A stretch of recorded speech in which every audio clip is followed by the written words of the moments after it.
Hi everyone, it's Angel on Mima.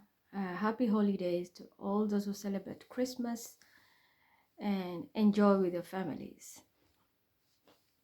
I am just not supposed to be on the screen. I have to come here quickly, because this message might save someone's life.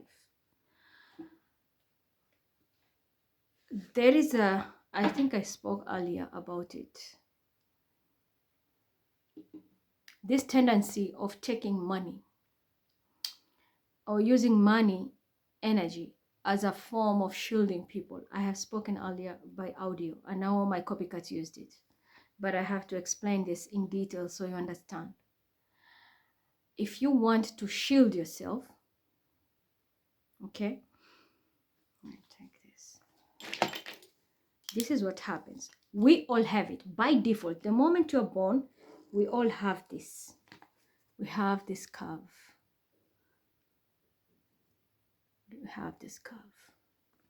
It's like a on top of us, like goes round like this, like an egg. We all have this curve. But that's why there are some things which you can just, you'll feel like it's an instinct, but it's the vibration of your aura, your shield aura. This is aura. We all have it. That when it vibrates more than its normal pulse, we get that notion. Some get goosebump. Some people will have like your heart is starting to beat like suddenly, and you wonder like, why do I have this fear? Or you get gut feeling sometimes, and you feel like your tummy, you like, oh, cramps. Well, this is the reason. This is the reason. This is the reason. See that? Because anything which tampers with our aura shield, it's more like zzz, zzz, because when it gets into contact with an extra outer energy, strange energy, especially if it's a negative energy, it shifts this aura into a defense mode. And when it shifts you into a defense mode, what happens? You will feel it, and your body will have to react as well. Because it's like when you shake a table, everything shakes. So when your aura is hit by something, everything shakes. But how do we strengthen this aura? Because when we are born with it, and that's why we're told babies are angels. But as you grow, it's easy. Either you can strengthen it, it's our activities, our karma, what we eat that can strengthen it, or it can destroy it. This also moves with the shift of the planetary aspects energetically. The pull from the north and the pull from the south nodes, they play a big role. And that's why we have our north nodes also. We always look at our north nodes and our south nodes in our charts. And the midheaven, which also tells us a lot about our destiny. And also the shift that is happening in our lives. There are things that can destroy this, and without you knowing. But you are the only person, the first person who can destroy your aura is yourself. Not witchcraft, not spells, nothing. Because we are born with it by default. And that's why we have two angels always. The moment you pop out of your mom's womb, there are two angels already assigned to you. These angels will always take a record of your deeds. And that's why we have all our records going to be presented on the day of judgment. And the moment, the day you pass away, when your soul is taken, that is when you will see all your records, your karma. And that's why sometimes you see those people who are very good or martyrs, when they die, you see they die with a smile. They have seen where they're heading. Those who people have been brutal, or you are very tyranny, like a tyrant type, you will see them with because their death is already like scary, and they know this angel of death will pull you. That is also even in hadiths and everywhere. How you are going to depart in this world will determine your destiny up there. How you are going, your soul is being pulled out. Those people who have been very merciful, for people who are more like saints, very religious and such, and ulamas, and you have been practicing what you're preaching. Even a normal person like you and me, when you are very good and you keep it real 100, when they pull your soul out, the angel of death, and they do it with mercy, like very merciful, because they don't want to hurt you. But if someone is an tyrant, they don't care, because they like, we are getting rid of this evil person in this world, and they are even treating that soul, they pull it in a very nasty way.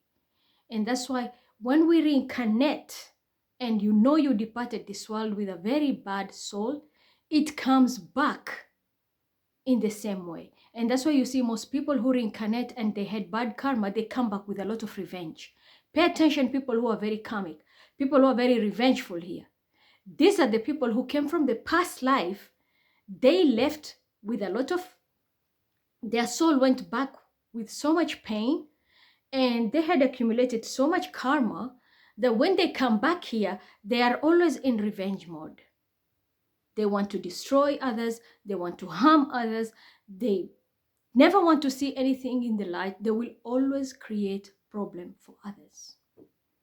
And these are souls, no one can even heal them.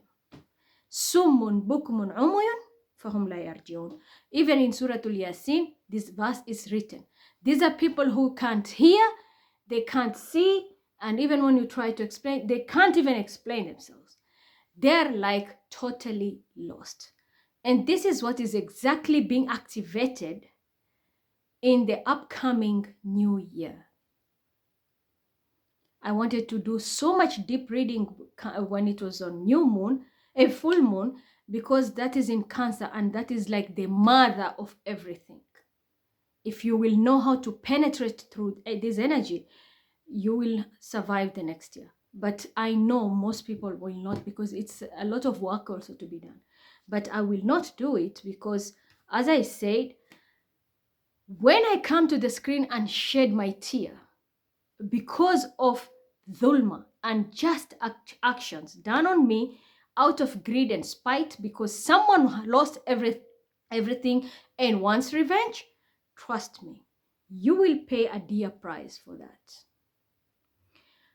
Why did I come with the story of this shield? 2 reasons. First, there is someone I was told, and it's you first, Divine Feminine, I have a message for you. And then there is somebody out there who is about to do the biggest blunder in their life, and this will go down a domino effect to your entire generation and the current family you have. And that's why I had to come and do this. And the other one is the Divine Feminine who is here. You celebrated what your masculine has done, but you didn't know your masculine is building an empire of hell for you. An empire of hell for you. And I will show you, even with everything, then it's up to you. I'm not here to destroy your union. I'm a woman like you. And when I come and talk to you as a woman, it's because I've already seen and I've been told what's coming. So it's up to you. I'm not here to destroy your relation. I'm not here to destroy your future with the person you love. But you'll have your own options. How you want to transmute this energy and become better, both of you. Or you want to continue with this person, but there is something else will be waiting for you. And I will show you. I don't even want to say it, because you'll say, she's just making it up. I will pick cards and you will see yourself. And you always know I pick cards before I do my prayers inside, and then I pick the cards to give you the message. So I will just pull the cards and I will show you. You will see yourself where you'll be heading with this karmic man who is, in your mind, you think he's a divine masculine. He is not. He doesn't even come from the lineage of divine masculine. But you thought like, my divine feminine, my divine masculine will do everything for me. This man is not a divine masculine. You both have karma together. And you will have to finish that karma in this lifetime. And this is going to affect both sides, the woman and the man, and it's going to go to a paternal and maternal. So your divine feminine, your mother side, your father's side will be affected. Your divine masculine, your mother side and father side will be affected. I'll come to that. Wait first. So how do we destroy our own aura? This is where now I was trying to explain you this occultic meaning. And I will use the same example of this paper which was sent to me, -50. That was a perfect example, because this person who did this, they have totally destroyed their life without me even spitting any curse. I have not done anything, but their life has already been destroyed, and I will show you how they destroyed their life. The whole group which was connected to this, because they were like tit for tat, tit for tat. Little did they know they ganged up to destroy their entire life. And I'm telling you, it's not one person. These are 5 people who are going to go down. I will show you everything. This is a very old tactic in occult, but I'm not going to give you all the tips. I'll just show you how it works. So how do we destroy this aura? As I said, we have 2 angels who record everything, right? But these angels are also acting as our guide. They guide us, protect us. But they get weakened. Every time someone continues to be a weak person, when you're weak, you're weak, you're weak, you lose that aura thickness. It shrinks. And once that shrinks, it loses that elasticity of it. Those who know science, you know, understand what I mean? Elasticity is when you pull, and then it even when you stretch it, it can still come back to its original form. But it loses that elasticity, and it can reach a point, it gets cut off in the middle, and you can find like things like this. You see, like your aura has dents. It has dents, which means there's a loophole and something can penetrate in. How do these loops get built? Or what causes these loopholes to be created? How these loopholes are created is our actions. That's what I'm telling you. Let nobody tell you that your aura can be destroyed by witchcraft or somebody else, or your aura can be protected by somebody else's activity. No. You are born with it. You will die with it. You have 2 angels assigned to help you strengthen it as well, and they're protecting you. But it's your own actions that can also destroy this. What are the first factors? If you look at the 10 commandments, if you break these laws already, we are not perfect. We break them one way or the other. The moment you start to break the universal law, these cracks start appearing. They will start as something small, and then again, like a thread, but it keeps on building and building and building. But when you see a crack and you repair it quickly, it heals. But when you have a crack and you let it grow bigger and bigger and bigger, in the end, what cracks? Everything breaks. And then it's too late to build it. So this is the shield of your defense. Your actions are the ones which are destroying this. When you're out there harming others and sending and projecting always negative energies, and you don't know, everyone has a grade. You can see someone on the street like a beggar, but this person holds a very high grade up in the spiritual realm. Maybe they are begging there, but they're just making like chants, praying, if it is a tasbih, or maybe they just have rosary or whatever. They're just chanting and always praying. This person's darja or grade is more up than the one who is on the big car. You have everything, put on the Alad Quran, but you don't even listen to it. Or put on your praying chants and this, and no effect. You're just doing it because of PR, you know, people can respect you and all that. It's not that way. So you don't know who is who. You don't know who is who. And the other sign also, that's what I'm telling you, don't judge a book by its cover because you don't know people's grade. The other thing for others, you can notice from their aura on the face. The glow of people on the face tells you a lot. Okay, we have creams. People use cream. Maybe someone can use it. We can't say. I'm not here to judge. A perfect hoe, a stripper on their pole, and they glow. Creams and makeups do wonders. A person who has a glow, it should come from here. So I'm talking about, you can see someone who's looking very, even like dark skin melanin, but the glow on their face is not how they look. Like, for example, right now you can see, oh, Mima is very like glowing and this and that. I'm just giving an example. But you have to know what is inside. What is the factor that gives this glow? How you glow inside is what will be reflected outside. It's not about makeup, it's about you. Your inner side will always show. Because they always say the eyes are the gateway to the soul. And the heart, the lips, and the tongue are the biggest thief of the heart. Because what you feel inside, you will always utter it out. And that is how you will know how someone feels inside. So these two factors, internal factors, will always be reflected out in the external factors, and they can also give you a factor about insight about your aura. So if you are rotten inside, again, always revengeful, always picking fights, and another thing also, we should learn to have the word, to always be, practice the attitude of gratitude. Just the thank you. Alhamdulillah. Thank you, God.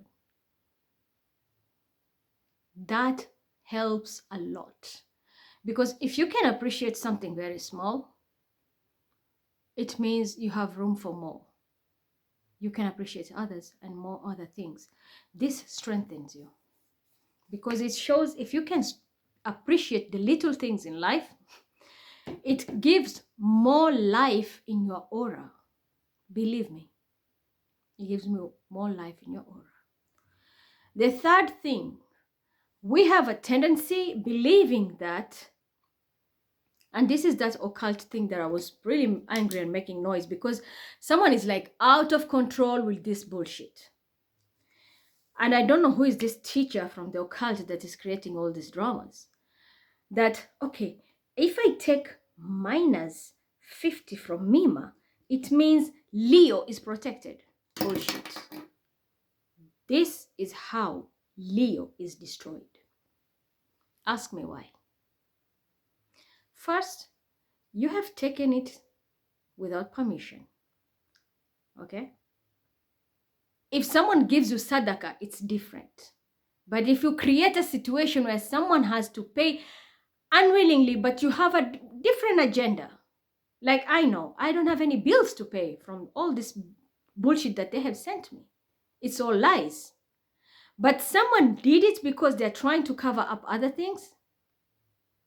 And first of all, let me, before even I go any further, this group of Palestine, Israel, can you stop? If you're a Palestinian moderating my work, stop exactly where you are. Just stop. And the reason why I'm saying this, I want to be fair. I want to be fair because I'm all sides teaching everybody. I just want to be fair. Leave this page to a very neutral person. So Palestine, with all due respect, please stop, drop, pass this to somebody else and let them moderate. I want to be fair. I just want to be fair. How you judge me, it's okay. But I just want to be fair.